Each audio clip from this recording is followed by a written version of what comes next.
Hello प्यारे बच्चों, आज की क्लास में मैं लेकर आ गया हूँ समानता और श्रेणी। इस समांतर श्रेणी में मैं आपको पढ़ाने वाला हूँ अर्थमेटिक प्रोग्रेशन, जिसे हम लोग एपी बोलते हैं।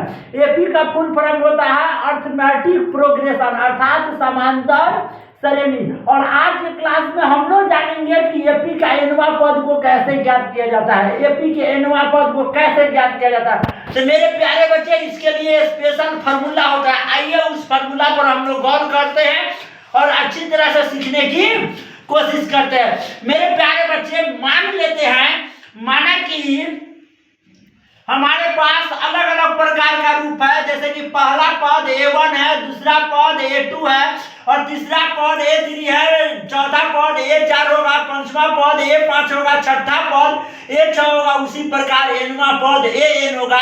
यह एक समांतर श्रेणी है, मतलब कि यह एक एपी में है। तो मेरे प्यारे बच्चे, यहाँ पर प्रथम पद कितना हो गया? A1 का मान। A1 का मान A1 हुआ, या इसको डायरेक्ट हम लोग A बोल सकते हैं।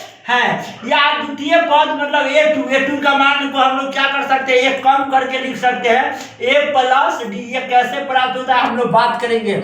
जहाँ पे A बताएगा प्रथम पद को और D बताएगा कॉमन डिफरेंस, अर्थात सार अंतर को बताएगा, ठीक है। और तृतीय पद आपको लिखना होगा तो A3 लिखेंगे और 3 में से कम करेंगे तो 2D और साथ में A लिखेंगे तो A प्लस 2 को D हो गया।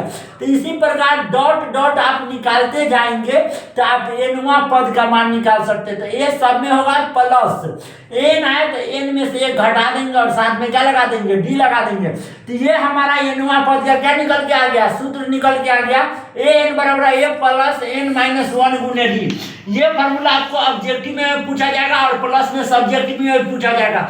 सब्जेक्टिव में क्वेश्चन पूछेगा तो आपको जवाब लिखना है, ठीक है। और ऑब्जेक्टिव में डायरेक्ट फार्मूला ही पूछेगा तो आप याद करके रखिएगा AN बराबर A प्लस N-1 गुने कितना होता है? D होता है। याद रखिएगा A जो होता है आपका फर्स्ट टर्म्स होता है और D जो होता है आपका कॉमन डिफरेंस होता है, अर्थात सार्व अंतर होता है।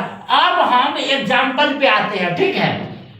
हमारा प्यारा सा एग्जाम्पल है 2, 4, 6, 8, डॉट डॉट डॉट का 20वां पद। मतलब ऐसे ऐसे आपको 20 पद लिखना है, ठीक है। तो 20वां पद लिखिएगा तो ऑटोमेटिक आप इसका आंसर बता सकते हैं। 20 दूना कितना हो जाएगा? 40, क्योंकि 2 है, दूसरा 4 है, 6 है, मतलब 2 को बढ़ाते जाना है। तो आप ऐसा 20 को लिखेंगे तो आपको 40 आंसर आ जाएगा। लेकिन आपको एपी की सहायता से इसको शॉर्टकट में बनाना है तो कैसे बना पाएंगे? देखिए, पहला पद को A कहा जाता है। प्रथम पद आपका A है, A का मान कितना है? 2 है। D जो होता है वह दूसरा पद माइनस पहला पद होता है। दूसरा पद कितना है? 4। या पहला पद कितना है? 2। तब दूसरा पद माइनस पहला पद, तो 4 में से 2 घटाएंगे तो 2 मिलेगा। ये 2 आपका D का मान हो गया। और 20वां, तो इसका मतलब होता है N-वां। तो 20 N के जगह कितना आ गया?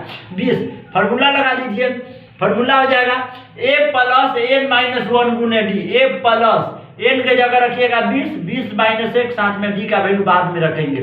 A का मान कितना है आपका? 2 है तो 2 प्लस 20 में से हो गया तो क्या बच गया? 19 गुने D का मान कितना है? 2 प्लस रहने दीजिए, 19 दूना कितना हो जाएगा? 38 हो जाएगा। 38 हुआ 2 को 40 को हो जाएगा। तो 20वां पद आपका कितना हो गया? 40।